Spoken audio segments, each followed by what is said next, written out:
You're listening to Jim Eschenbacher, pastor of the branch, as he continues to teach from the book of Romans. This message, from January 22nd, 2017, is from chapter 2 of Romans. For more sermons, please check us out on Facebook or go to our YouTube channel, The Branch, Oregon. About this message for months, because the preaching of the gospel message is, there's nothing more important to the world and nothing more important to the Christian than the gospel message. What has God done and why has he done this? So then when I went to Romans and found out, everybody, at least everybody who studies knows that Romans has a fairly concise but complete version of the gospel message. But what I didn't prepare for was the first two chapters. Last week was, as we know, if you make one choice of indiscretion, one choice of unrighteousness, that can lead you down a path to just loss, total unrighteousness. So make your caution there, or there's a caution there. Today we're going to talk about chapter 2 in Romans, and I invite you to turn there if you want, and will. It'll be on the screen, I think. Right, Jeremy? We're going to try that? Okay. I'm learning how to use a screen, which I haven't done before, so you bear with me slightly if I don't tell you what's going on, but we are going to have the scriptures on the screen when the time comes. We're going to start in chapter 2, and we're going to start with verses 1 and 2. And Paul brings up something here that's another human trait or attitude that will get in the way of receiving the gospel message, and that is we tend to be judgmental. Let me read verses 1 and 2. Therefore we have no excuse, O man. You have no excuse, O man, every one of you who judges. For in passing judgment on another, you condemn yourself, because you, the judge, practice the very same things. Now, I thought about that, and I thought, well, if I'm judging in my mind, if I'm judging someone for, let's say, adultery, let's say, and that's not something I would do or am doing, so that verse doesn't seem to apply. But Paul tells the Galatians that if you offend in one item of the law, you have offended on the whole law. So if I tell a lie, I have offended the entire law, and I have joined whoever else is disobeying the law. I've joined them, so I am judging myself when I judge another. Verse 3 reads like this. Do you suppose, O man, you who judge those who practice such things, and yet you do them yourself, that you will escape judgment of God? The judgment of God? We all, not if you're with me, make mistakes. Yeah, I don't see anybody not nodding. It's true, we make mistakes. So when you look at another person who has made a mistake, and it is a mistake, if they've made a mistake, are you supposed to judge them according to this admonition? No, you're not supposed to judge them. Now, I am not going to go into false teaching, false doctrine, because that just might confuse the issue. But we do have standards that we do not compromise, and we'll talk about that a little bit later. But do you think God's going to excuse you from being judged with the same judgment you judge somebody else? He's just and fair. Why would he excuse you? You have broken the law in some way or another, and you're judging someone for breaking the law in some way or another. Being right in our choices is healthy. We learned that last week. You don't want to make an unrighteous decision and then hope that works out. It starts you on a path away from God. But when dealing with other people, being right must happen in the context of loving them. Being right for the sake of self-confirmation or self-edification leads easily to pride and conflict. Have you ever experienced that one? You're a little bit judgmental, and the next thing you know, you're in a big conflict with somebody. Yeah. Not healthy. When you're critical of another person, and sometimes we are, check your motive and let your heart lead. Vocalize criticism only when you are filled with love. If you like those little sound bites that you put on your refrigerator, there's one right there. Vocalize criticism only when you are filled with love. Now, I suspect that most of you, like me, have felt critical of another person at some time or another. Has it happened to you? Don't nod, just because I already know it has. I can tell by those sheepish grins. It might be impossible for a human not to think those kinds of thoughts. I don't know. I've only been human. Well, and some people wonder about that, but I mean, mostly I've only been human. So I know that those thoughts come in. They creep in. The criticism of another person's ways of doing things, activities, actions, interpretations.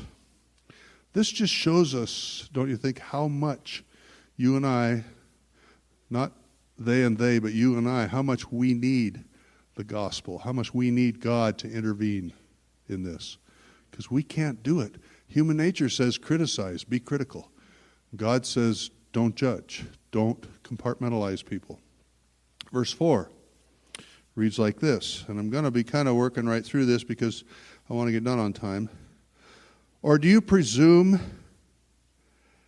on the riches of his kindness and forbearance and patience, not knowing that God's kindness is meant to lead you to repentance?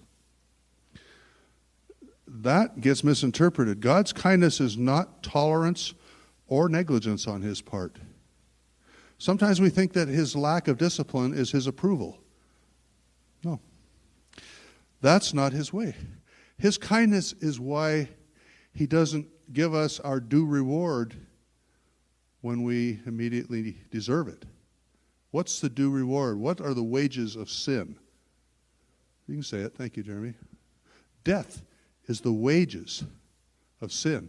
So our due reward for sinning is death. How many of you are still alive? Most everybody in the room. So he hasn't...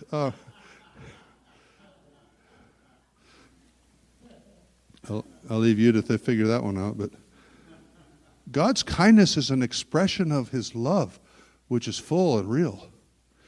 Mercy and grace, and I'll explain this in a minute, are expressions of kindness.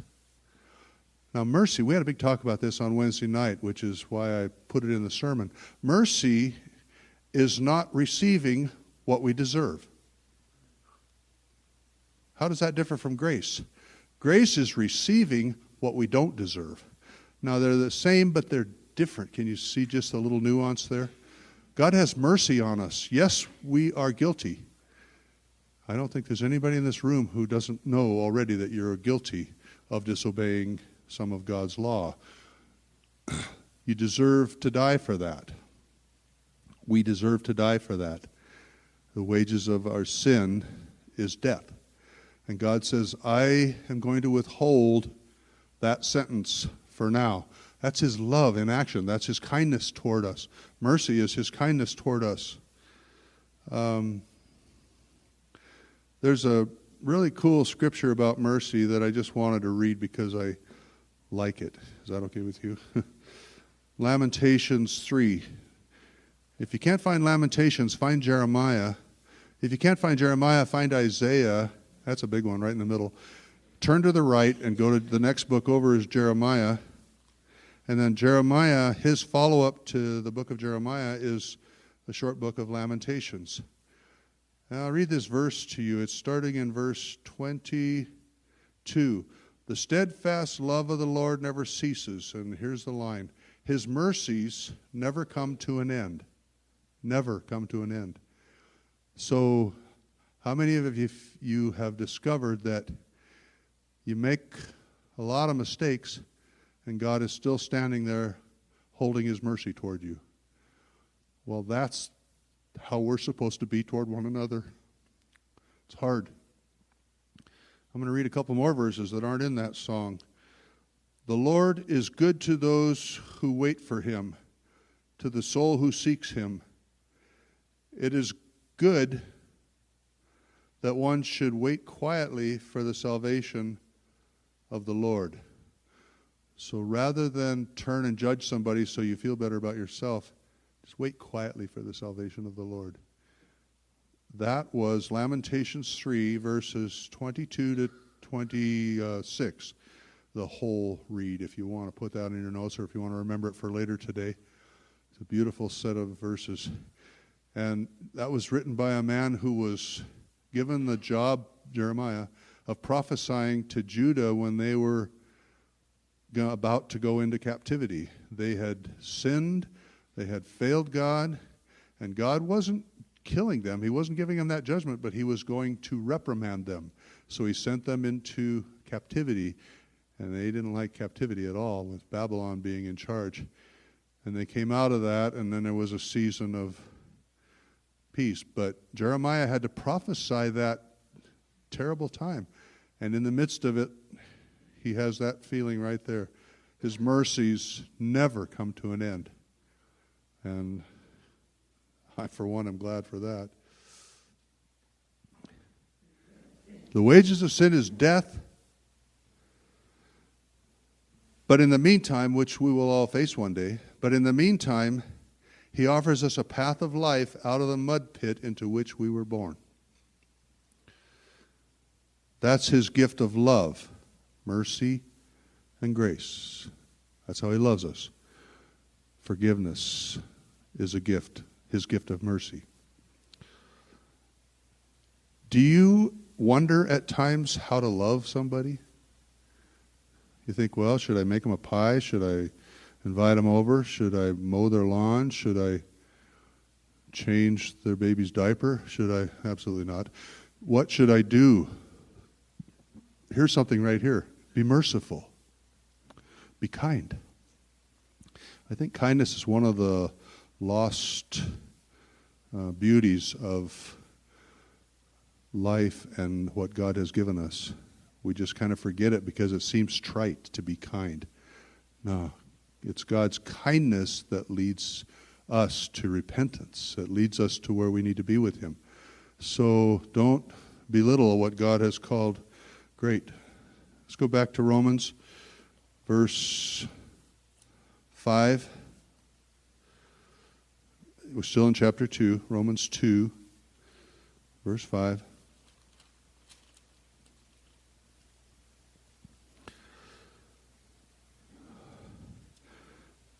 But because of your hard and impenitent heart, you are storing up wrath for yourself in the day when God's righteous judgment will be revealed. He will render to each one according to his works. Now, we live not by works, we live by faith, right? And we know this. We've talked about this enough, but I'm going to say it again because Paul emphasizes it so often. I don't want to neglect some part of it, or maybe there's somebody here who doesn't quite understand. I want you to understand that we live by faith, but faith in a human produces works. We don't just have faith. It changes us. It makes us act differently. It makes us speak differently. It makes us care differently. And if you're not judgmental to someone that you know needs to be judged, you are exercising your faith in God that he will take care of the whole situation. So live by faith, but faith will produce works in you. There are also works of, selfish ambition, where we want something out of the deal, and so we do works to get something out of the deal. That's different than works of faith, where we are welled up with our love for God and we act on that. Have I lost you up there, Jeremy? Verses 8 through 10, we'll read on and then we'll pull it all together. But for those who are self-seeking and do not obey the truth, but obey unrighteousness, there will be wrath and fury. There will be tribulation and distress for every human being who does evil, the Jew first and also the Greek. But glory and honor and peace to everyone who does good, the Jew first and also the Greek.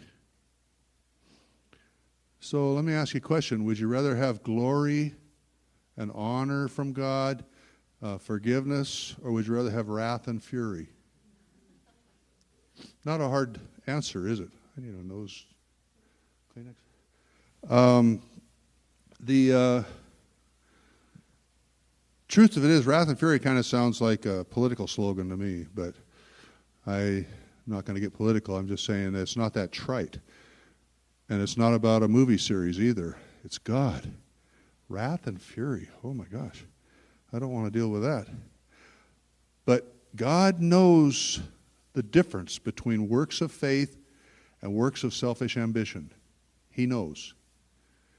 And He judges according to your heart.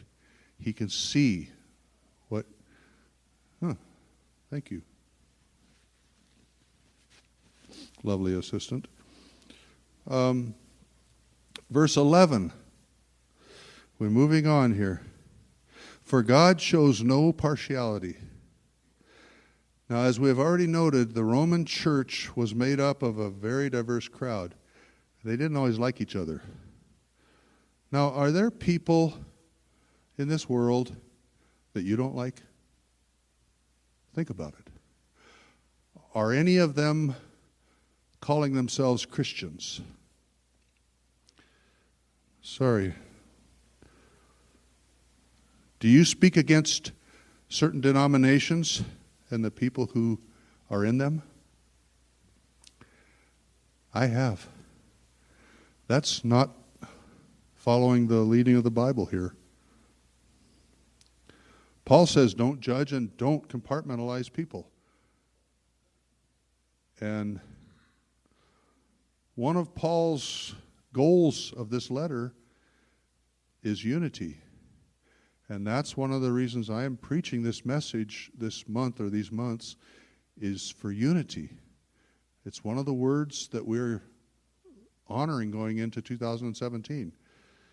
Now, unity is not agreement on every topic.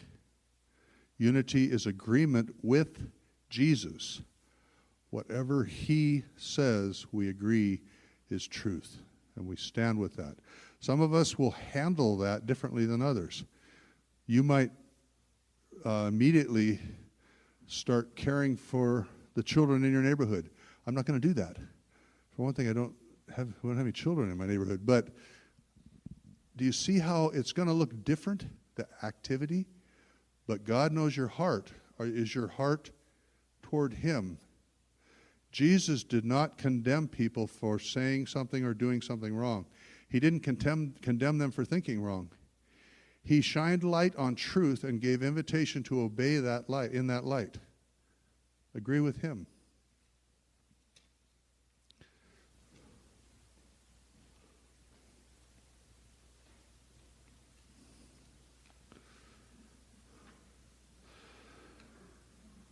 By not condemning people for wrong thinking or thinking what we disagree with.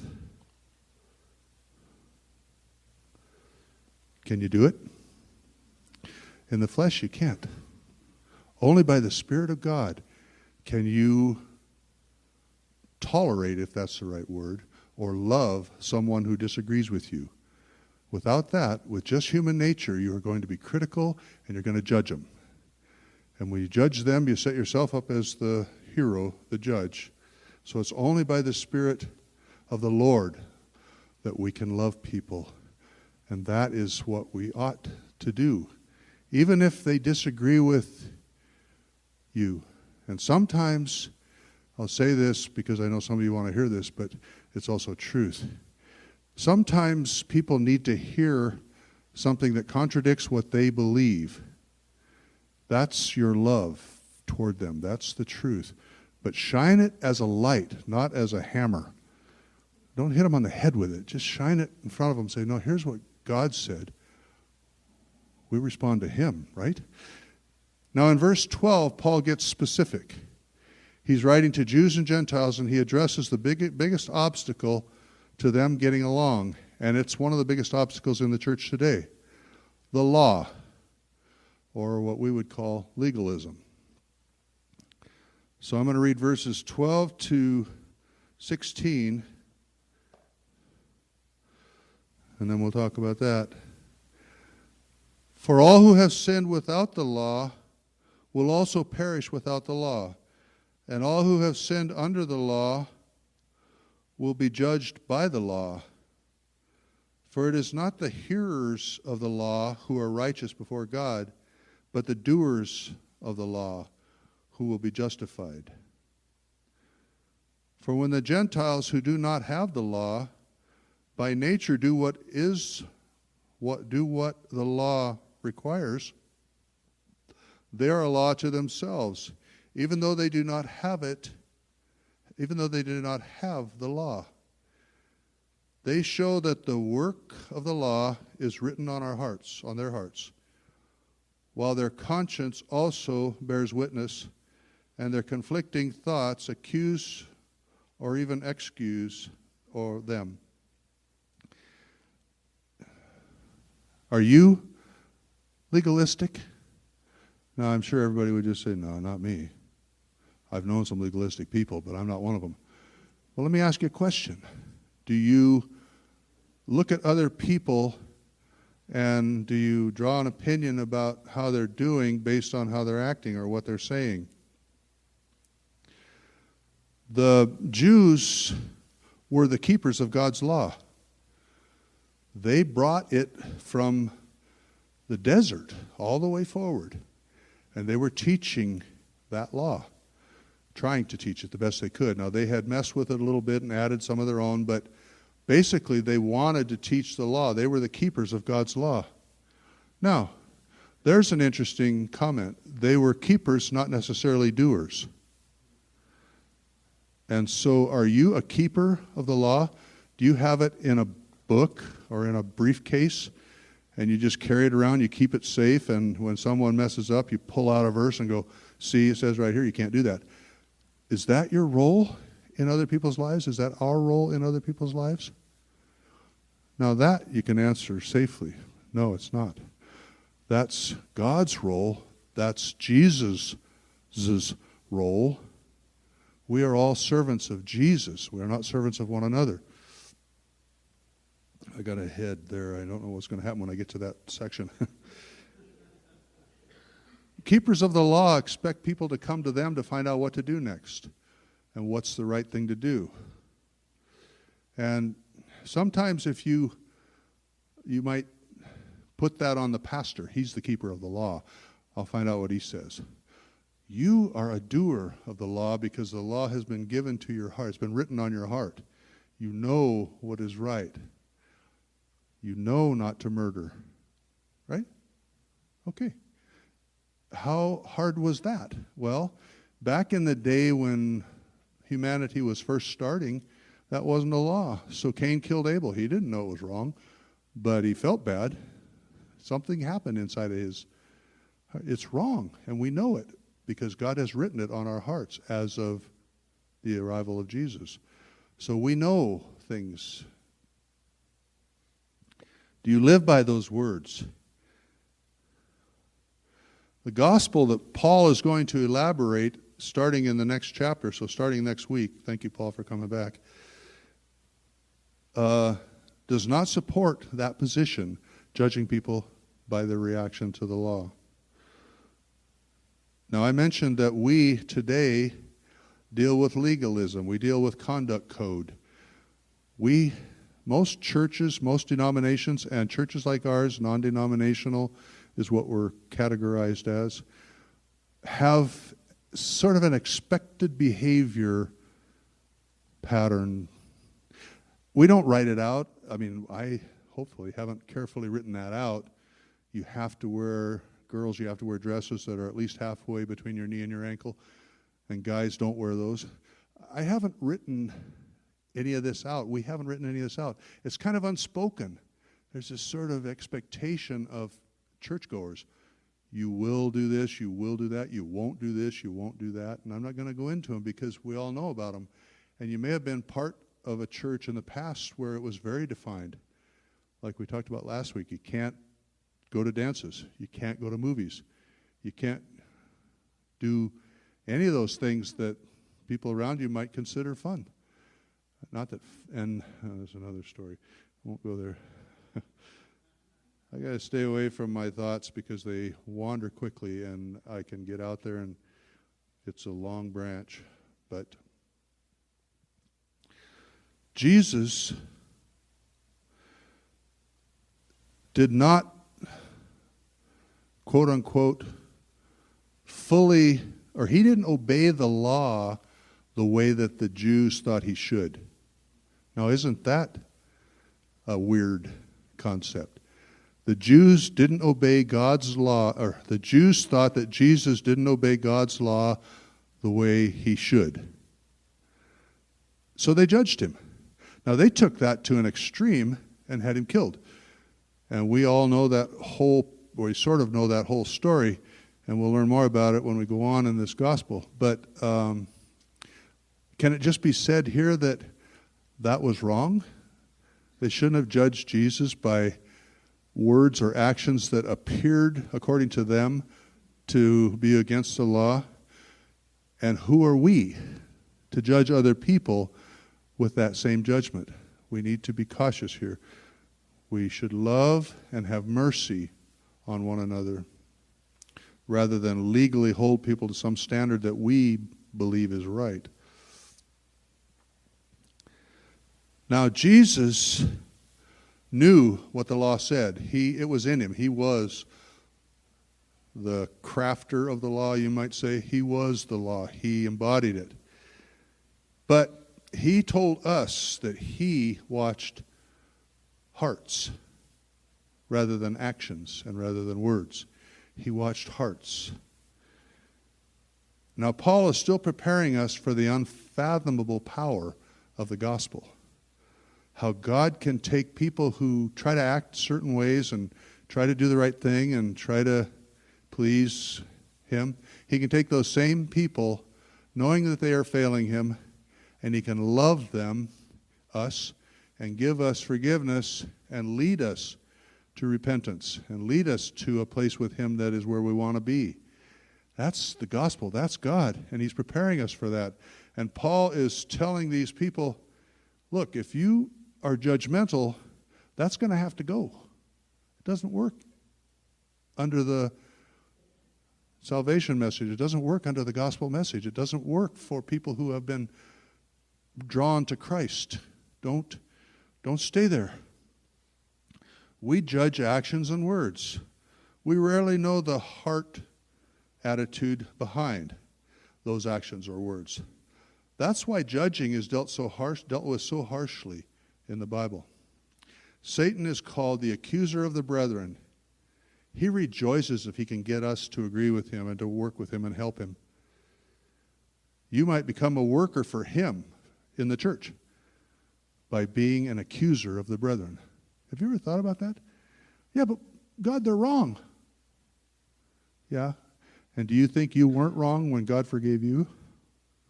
Do you think you still aren't wrong and God still forgives you?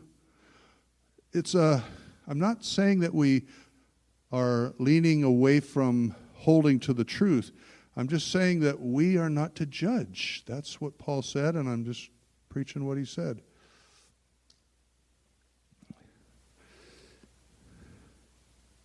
How does it make you feel to be critically judged by someone? That's right, Chuck. That's the right answer. It doesn't feel good at all, does it? Are you afraid to move or speak when you've been critically judged? A little bit? Yeah. Or are you filled with faith and hope? See, there's two things going on here. One is you're not being encouraged in the Lord, but you are, in fact, being discouraged in the Lord. Does that bother you that sticks out up there? Okay, you all right? My papers are bigger than the podium. Verse 16. I'm going to read another verse. Wow, you're doing good, Jim. Is it up there? Yeah. Yeah, I'll read it from here because I can't read where that dirt is. Verse 16. Where are we? On that day, when according to my gospel, God judges the secrets of men by Jesus Christ. Did you know that Jesus judges the secrets? Your secrets? Not necessarily your actions and words, those things that everybody can see. He judges the secrets. What's behind those actions? What's behind those words? Why did Jesus not fight when he went to the cross? Seemed like that would have been a logical time to fight. It would have made a better movie. But he didn't. Well, what was in his heart? In his heart was, I have to serve my Father. And in his heart was love for us. Today even, 2,000 years later, he loved you. And he said, I'll go through this for you. That's the power of the heart. And that's what Jesus is teaching us.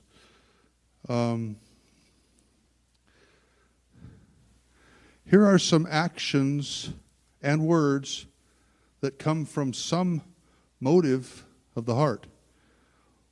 1, doing the right thing to be well thought of. You ever been guilty? Don't nod. 2, to get something out of someone else. Yeah, I'll be nice to you because it's going to pay off. Number 3, to avoid unpleasant consequences like hell. Yeah, it'd be nice for that reason. But here's the one reason that is essential, and it's the next slide. At least that's what my notes say. The true and necessary motive for doing right is love for God and the desire to please Him. There eliminates all those other motives. Don't respond to those other motives. Do you remember those other motives still? Did I say them clearly enough? Verse 25 through 29, I'll read that now. Paul continues on. 25. For circumcision indeed is of value if you obey the law, but if you break the law, your circumcision becomes uncircumcision.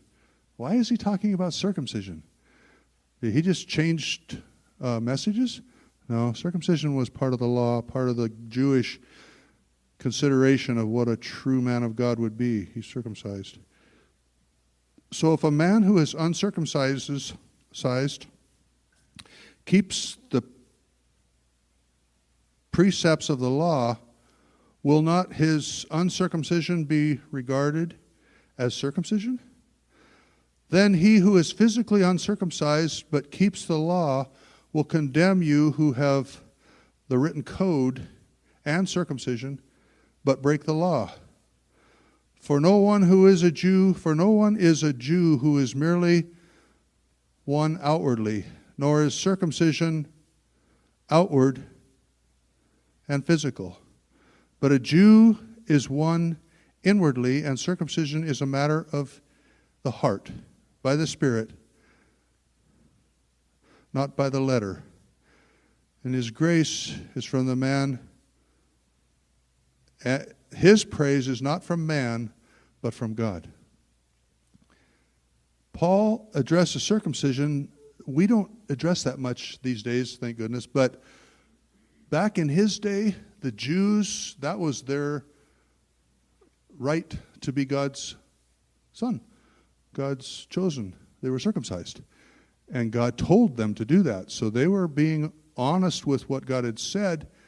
They weren't recognizing the transition that Jesus was making. He changed it all and said, circumcision is not outward, it's in your heart. Is your heart circumcised?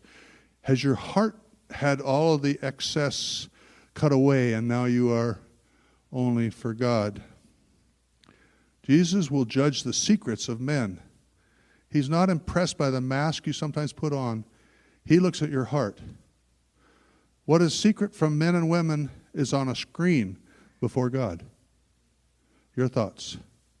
Paul is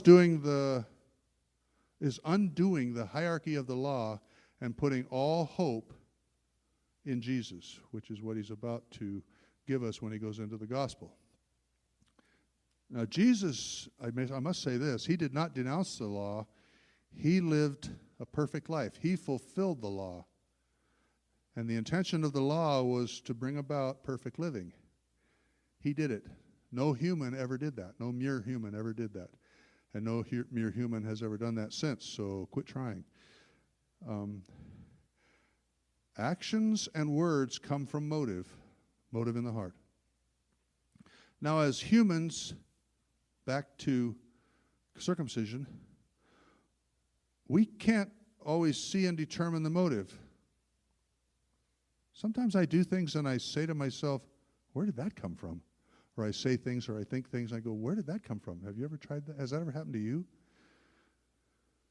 Yeah, where did that come from? I don't even know my own heart, really, because that's where it comes from. But God is gracious and patient with us, and he knew that circumcision was going to be a dividing doctrine in that Roman church because the Jews would make it one. Now, the last phrase of verse 29 was, God knows our hearts. What does it say? Does that sound right? No. His praise is not from man, but from God. God who knows our hearts. Now, let me ask you a question. Can you see if my heart is circumcised? No, you can't. And I can't see if your heart is circumcised. I can make assumptions based on your actions and your words, but those are assumptions. I can't actually see your heart. So we have to leave judgment to God. We can't do it. Do you understand that? You can judge me for my actions and you can judge me for my words, but you realize that that is not the judgment of God because he sees my heart. He knows whether or not my heart has been cleansed. Our relationship with God is for him to know and not for others to decide. Now, Paul will further expound upon this in chapter 14 of this letter. But for now, it's presented as part of his prelude. In closing, just say, don't judge. Matthew 7:1, which is in the middle of the Sermon on the Mount, Jesus says, he says, judge not, that you be not judged. And then in 1 Corinthians 4, verse 5, he says, therefore do not pronounce judgment before the time, before the Lord comes. So now we know the time. Who will bring to light the things now hidden in darkness and will disclose the purposes of the heart. Then each one will receive his commendation from God. Wow. Do you see that? There is a time coming for judgment, and there is a time coming when we will know proper judgment. When we see Jesus, we will be like him. We will know proper judgment. Wow. Right now is not the time. 2 Corinthians 10:18, we don't have a slide for that. For it is not the one who commends himself who is approved, but the one whom the Lord commends. Now in judgment, we declare ourselves not guilty. When you look at someone and declare them guilty, you are, in essence, setting yourself up as the judge. You're not guilty. I see that in you because I can see these things. We commend ourselves, and we were just told not to do that in 1 Corinthians 4:5. Continuation of the closing. Live not by law, but by grace. The grace of God. He didn't kill you when he saw you sin. He had mercy on you. And here you are today, still learning. We're still learning together about God. We're still trying to understand his love. We're still trying to grasp what that means. Oh, wow. His love is the reason I'm alive? Yeah. His love is the reason we are alive. Now, so don't live by law, and most people live other people's lives by the law. They don't live their own by the law. They live other people's lives by the law. I don't like the way you do that. I don't like the way you looked at me. I didn't like the way you just walked right by me the other day. I didn't like this. I didn't like that. Jim, I didn't like the fact that you went long. I just needed to throw that in for my own benefit. I didn't like it either, by the way. But anyway, live not by law, but by grace. And I refer to Galatians 3. If you're in Romans, you just got to go a little to the right, and you'll come to Galatians. It's Romans, Corinthians, 1st and 2nd, and then Galatians. So it's not too far. Galatians 3, verses 1 and 2. O foolish Galatians, there's a nice greeting. Who has bewitched you? It was before your eyes that Jesus Christ was publicly portrayed as crucified. Let me ask you this. Did you receive the Spirit by works of the law or by hearing with faith?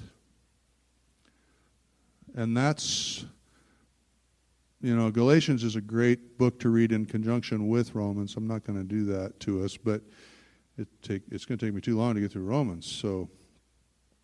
But just because you go to church and give some money to good causes, you're not entitled or encouraged to tell others they are wrong for not doing what you do. That's what we're talking about here. Legalism, judging other people by your standards. Sometimes people set themselves up as God's policemen, God's policewomen. And all we're doing is watching for someone to stumble so we can tell them that they tripped over something and point it out. And we live with that kind of an attitude. We don't live with the love to pick them up and put them on your horse and take them to the inn, care for them. We live with the attitude of, oh, didn't you see that stick, idiot? And sorry, Derby, it's not in the notes. Now, there is a verse that deals with us wanting to be policemen and policewomen. If you're in your Bible turning, otherwise you can watch the slide, turn to John 21.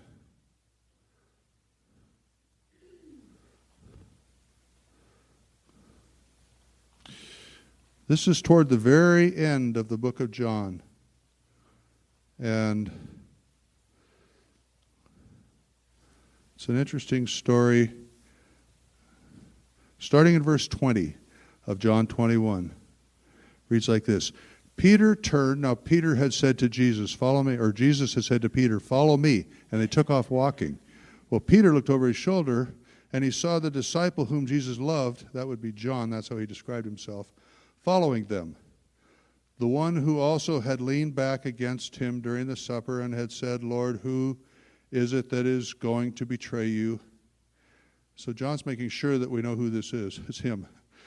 When Peter saw him, he said to Jesus, Lord, what about that man? Now Jesus said, follow me. And Peter was a little upset that John was going to follow them too. He wanted to be part of this whole procession, whatever it meant. Jesus said to him, if it is my will that he remain until I come, what is that to you? You follow me. And that is our exhortation today. That is what we are taking away from this. Rather than looking around and judging everybody for not doing what we think is right, follow Jesus. Keep your eyes on Jesus. And you are his servant. Right? You're not my servant. You're not the servant of the person next to you, although some of you wives and husbands aren't sure about that. You are his servant. And so is that person. That person. His servant. So if Jesus says to you, I want you to sell everything you have and give all the money to the poor. If he says that to you, your response to him should be, okay, Lord, how do I do this? and what do I eat next week? Not, they're not doing it. I'm not doing it. They're not doing it. So don't be looking around for an excuse. Look to God and go, all right, whatever you ask of me, I will do. Rosalinda. Okay. Nobody likes to be corrected, whether you're a young child Right. or an adult. And I've done my share of correction, and I'm so thankful that people have corrected me, but I need clarification. At some point, somebody has to judge you and say, Rosalinda, what are you doing with that? That's not correct. Get back on right path. So, I had somebody judge me Yeah. in good faith and with a good heart and let me know it. And I'm thankful for that. Yeah. And then to make a change. So I think Yeah, and that's a good question, because that is the counter message, and it's a biblical message. And if you remember my opening paragraph, which was a long time ago, you don't, if you're going to talk to a person that you're critical of, first be filled with love. The purpose of correction is reconciliation or get on course back, that kind of thing. It's not judgment, not condemnation. And so I'm talking specifically about judgment and condemnation. That's what Paul's dealing with here. I'm not dealing with correction and being reconciled to the path and being reconciled to your brother and sister. Yes, we will need correction. And if I did a sermon about the discipline of the Lord and the correction of the Lord and how he uses people in that, that's a different sermon. But that's a very good question to raise at this time, because yes, we will experience correction, and we should and need to. And in God, that will always be corrective and not judgmental. It won't condemn us. I use a little phraseology that I'll throw at you as I go up to help Carla. I can judge someone but not place them under my judgment. That's how I say it. So I can judge you as having a wrong attitude about God, a wrong attitude about life, a wrong attitude about your spouse, a wrong attitude about your job, a wrong attitude about your boss. I can judge you for that, but I dare not hold you under my judgment. I don't condemn you for that. And so I say this in response to Rosalind. I say carefully, don't judge. Always lean the other way. And then as God leads you, and when you're dealing with your own kids, you have to correct them, right? I mean, I wish I'd have done more correcting off and on. My kids don't wish that, but I do. And so I'm not going to talk about this anymore right now. We'll sing a few songs and spend some time with the Lord and let him speak to your heart, however he will. And then we'll go back to our plan of having a little bit of talk at the end.